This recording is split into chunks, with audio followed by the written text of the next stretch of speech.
Our final event is parliamentary debate. In parliamentary debate, two teams of two normally get suggested a topic, and they have to use logic, reason, and passion to convince the judge of their side of the argument. It takes a lot of structure and research, and there are many forms of speech and debate. There are many forms of debate. There's New York style debate and spar debate, which this team has both participated in. However, parliamentary debate holds a special place in the club because it was one of the first forms of debate that we learned. Today's speaker, Mistura, um, who I will be interviewing as a representative of the people competing in parliamentary debate, has been doing parliamentary debate since middle school and can tell us a little bit more about it and her experience with it. Mistura, how has debate developed your conversational skills? Well, I don't know, debate itself helped me find my voice, and that goes a long way. But when you go into a debate round or whatever, you kind of it's not what you expect, that's for sure. So then those little experience of like, I don't know, not being thrown into like hot water, not knowing what to expect,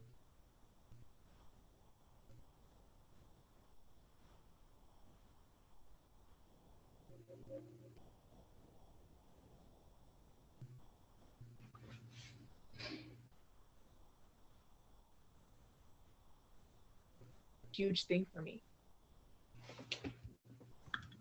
And um,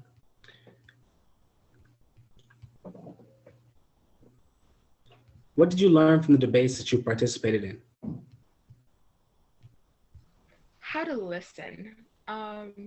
Listening skills, that's a huge thing because most of the time in general, we get so caught up in our own ideas or whatever it is that we have to say or whatever it is we believe in, that we tend to kind of stop paying attention to other people's opinions, other people's points. And that was something that I really kind of had to learn to do in debate, listen to my opponent's points and understand kind of their arguments well enough to refute it. And that goes a long way. And what do you feel when you debate? How does it make you feel? Allison said earlier that poetry helps her feel empowered. That's exactly how speech and debate debate makes me feel. I'm being able to use your voice, even though it's just small debate, just a few people in the room, whatever, amount of power and just, I want to say fire that I feel while debating is something else. And it just, it makes me feel powerful. And to me, that's a huge thing. All right. And now, for the moment you've all been waiting for, today's debate is going to be Mistura and Dylan versus a three-person team, Alejandra, Vidita, and Ava. Um,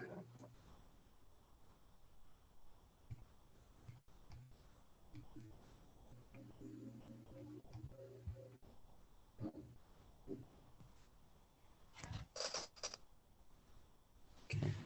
Um, I'm sorry, Elohim, can you please repeat something? My internet just cut out again. yeah, I think it might have been my mic that cut out, but we had a lot of people who are interested in doing the debate today. So we formed two teams, one of two people and the other team of three people. So it's going to be Dylan and Mistura versus Ava, Alejandra, and Vidita. Starting with the pro side, because in debate you always start with the pro side. The first speaker may now begin.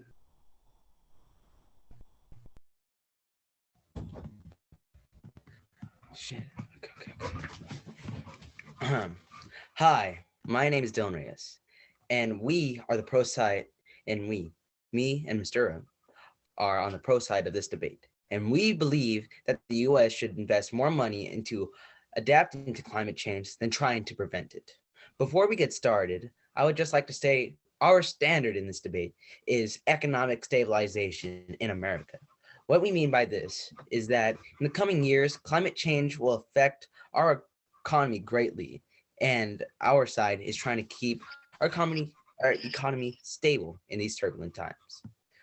Now, our first contention is this. We're already seeing the effects of climate change. So what are we trying to do here? The con side of this debate is trying to prevent it. But you know what we're trying to do? We're trying to adapt. We can't stop climate change because it's already here. It's too late to reverse many of its catastrophic effects, like the sinking of caps, the destruction of permafrost, and many things that hurt people. Climate change really can be seen in a lot of America's overseas territories, such as in the U.S. Virgin Islands, Guam, and Puerto Rico, where rising sea levels are taking away land.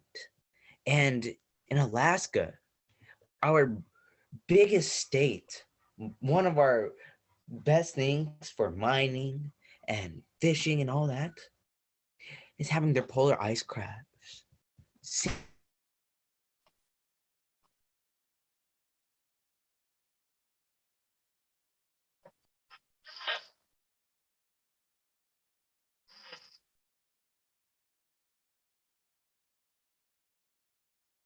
will be saved. But if we try to prevent it, like the other side might try to do, more lives will be lost. Our second contention is that it's kind of easier to adapt than try to prevent it. For example, look at this. If we build better warning systems for national disasters, better roads, bridges, and buildings, better dry land agriculture, and if we police and protect water, then we would be safe in the near future. We'd be safe for the here and now. The here and now. The other side might be planning in the future. They're planning all ahead while climate change is coming at us right now. We are giving people false hope to make it seem as if climate change will be prevented, will go away in such a short amount of time. Right now, we're trying to keep our economy stable, our people stable. And if we solve these issues first, then we can buy time for more of a preventative, long-term solution. Thank you.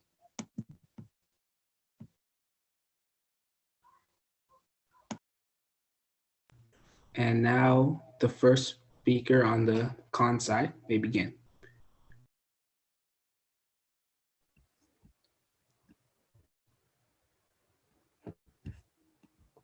Hi, my name is Alexandra Castro, and I am on the con side with Ava and Vidita.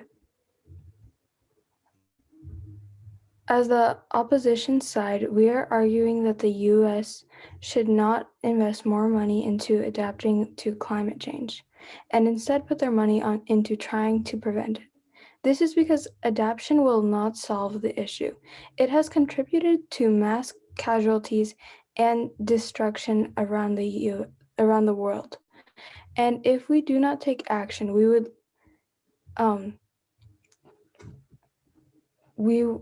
be filling the world with false hope. Adapting is not a long-term solution. It is detrimental to our society. We would like to weight the argument on benefits, as in benefits to the most people in the U.S.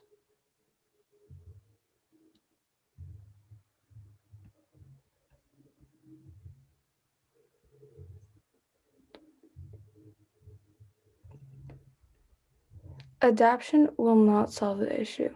It is just holding off the problem.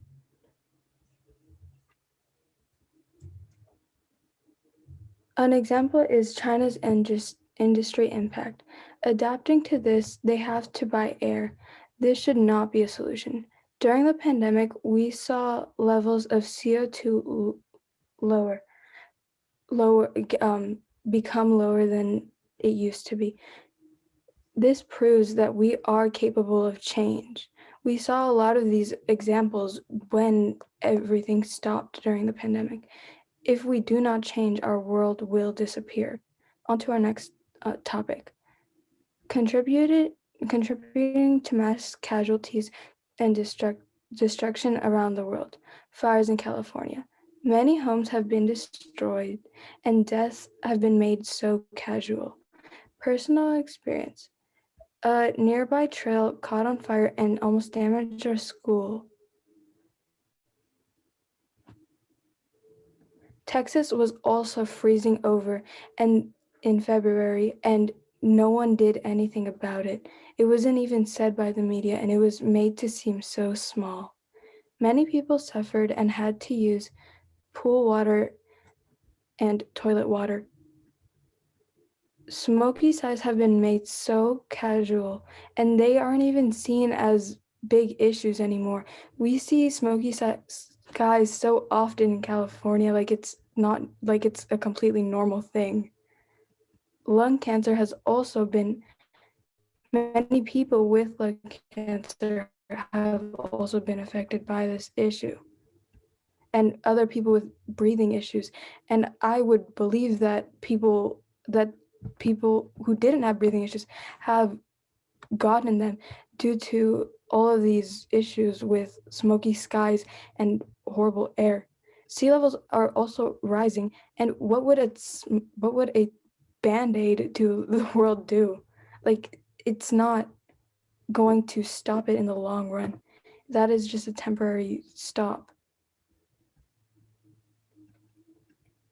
There's also more erosion and continent destruction, ocean acidification. Animals in our oceans are suffering, and will our adaptation help? No.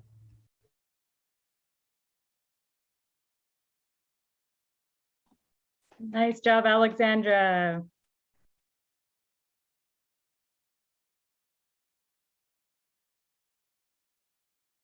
All right, now we have the next speaker, the responses. This is all off the top of their head from now on. So 2-minute speech, go pro team.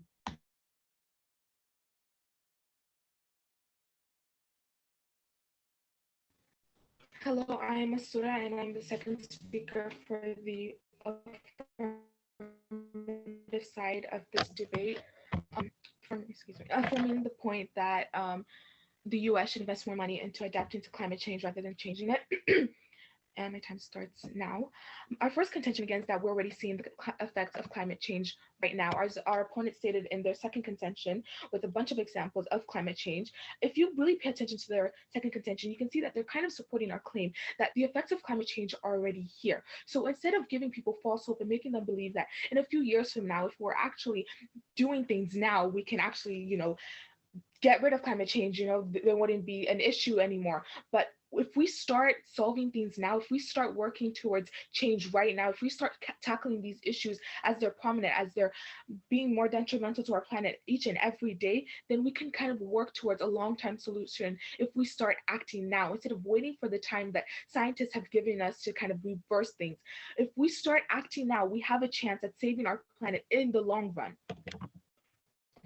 Our second contention is that we gave different ways to adapt, and our opponent only gave points that supported our claim again by stating different things as to how climate change is an issue and how the issues are prominent, as to how we're seeing the issues now, which again supports our claim that we are now seeing the effects. So why not act now instead of waiting for things to get worse? Why not spend money instead of ways to kind of fix things instead of spending money on ways to kind of wait it out until things get worse? We can start changing things now, which again is what our side is advocating for. Our opponent made it seem as if we were kind of ignoring this issue. No, we're saying to tackle the issue now. We're saying to start creating the change that needs to happen right now, instead of giving people false hope and making them believe that in a few years from now, if we're quote unquote doing the right things, things will change. But again, we have to think, we're protesting, we're doing all this, but are people really listening? Are people really starting to see that this is an issue? So if we want the world to actually care about climate change, we need to start acting now. We need to start kind of prompting our government officials and whoever we need to get involved we need to let them know that we need to start acting now. We can't leave everything in the hands of the citizens anymore, since telling them about this issue or spreading awareness about the issue isn't doing much, not from what we can tell. And for all these reasons, we are a strong vote for the affirmative side of this debate, saying that the US should invest more money into adapting to climate change instead of trying to prevent it, since it's already here. Nice job. Now responses from the con team. Hi everyone, my name is Vidita and I'm going to be representing the con side in this argument. Judge, today we are here to argue the US should not invest more money into adapting into climate change and instead put their money into trying to prevent it. We live in a world that is never far from the brink, a world where unfortunately constant action is the only thing keeping many potential terrible incidents at bay. And this is the case with climate change. Choosing to adapt means accepting climate change, and accepting climate change is not an option. There's a fundamental flaw in the government's argument, and that is that preventing will not be a feasible option. If we take our time to create measures to adapt, we're going to be constantly continuing to adapt because we're doing nothing to stop the root of the cause. If we invest our money in preventing climate change, there are many different options that the government has to invest in, such as renewable energy sources or sustainable uses of resources instead of using crude oil and other things that have millions of pounds of emissions. Choosing to adapt and investing in that is like putting a temporary band-aid on the Earth's issues. The impacts of climate change and global warming have a snowball effect, generating more and more problems as the crisis unfolds. And because of this, we must consider the environmental and social impacts for climate change when we are informing solutions that work for everyone. Adapting is not an option because we need to, if we choose to do that and we do not invest in preventing in climate change, then we're going to be in a continual cycle of having more emissions and finding a new solution, having more wildfires and trying to find a new solution, instead of doing something like such as investing in renewable energy sources and preventing this. Now, the government or the affirmative side chooses to look at the economy, but in the long term, this argument does not hold up, because when we think of the economy, we have to think of the long term. If we start investing now in renewable sources, like many countries in Europe have done, such as Sweden, who have like much lower much lower emissions, then we will be able to stop the problem now. But if we continue to adapt, we're going to continue to have to spend more and more money, which is not economically feasible in the long term. We as the US have the means to do it, and we have seen other countries do it. And because our environment is incredibly important to us, we must prevent it now instead of adapting. For all these reasons, I'm very proud to oppose. Thank you. Nice. You only have two more closing speeches to make your decision. So we now have our closing speech by the con team. 2 minutes. Judge, while our opponent said that we need to develop a plan to work towards change now, this has nothing to do with adaptation. This is just a plan to work towards a climate change solution. But what we're trying to argue, what the focus should be, is that we need to be investing money into preventing climate change, not adapting to it. And like my constituents has stated, adaptation is just a continual cycle that will always look for new solutions every time there is a new problem, which will need more money, which harms our economy. Is this not what they were arguing? Is it not what they were arguing, that we need a stable economy to fix a solution? But if what they are arguing is that they need adaptation, does this not harm the economy? We cannot allow this climate change issue to continue to happen. Our Earth is literally melting and on fire. Our species in the ocean are suffering. We are suffering. Every year in this state alone, we see massive destruction, homes burn, toxic air levels that contribute to lung disease like lung cancer. Audience and judge, how long are we going to suffer? How many lives will be lost until we finally have to take action against this atrocity? It is possible. And we have seen it possible through this pandemic. And like we have said in our argument before, in China, when we saw this pandemic and everything shut down, levels of CO2 drastically decreased than what they were before. So with that being said, it is possible to work towards change. And we need to take the steps to prevent it instead of adapting it. Because if we keep on adapting to these problems, we are not going to find a thorough solution, which is why we need to prevent climate change from rotting our Earth any further. Thank you. And please vote for Khan. One more speech. Pro team. Hi. Can you just give me a second? I'm going to start my timer again. Hi. I'd like to reintroduce myself as Dylan Reyes, the final speaker for the pro side. Now, I came in here talking about economics. I came in here trying to talk about adaptation. My opponents, are they going off the same points I'm going off? I thought I set a standard for this debate. I thought I set a standard for economics, for something like that, for America. Why are we talking about China? Why are we talking about overseas? What I was talking about and what I set was America. Now, fine. You want to bring up all these points. China with their CO2 argument, with all this stuff like that. Okay, fine. But I want to ask you a question. You want to prevent climate change, right? You want to have America keep on going, right? But what in your plan is in there? Where is it? I'm here. My team is here building better warning systems. We're going to build better warning systems for natural disasters. We're going to build better roads and bridges to prevent people from dying. Sure, it may be short-term planning. It may not be for the future. But what do we need to stick on right now? What do we need to stick on? We need to think about now. We need to think about us. If the ice caps are melting right now, we should get our people away, not do all these measures, talk about fires. Oh my God. No. Build a competent plan. Make sure our people are safe. Don't go on this future stuff. Focus now.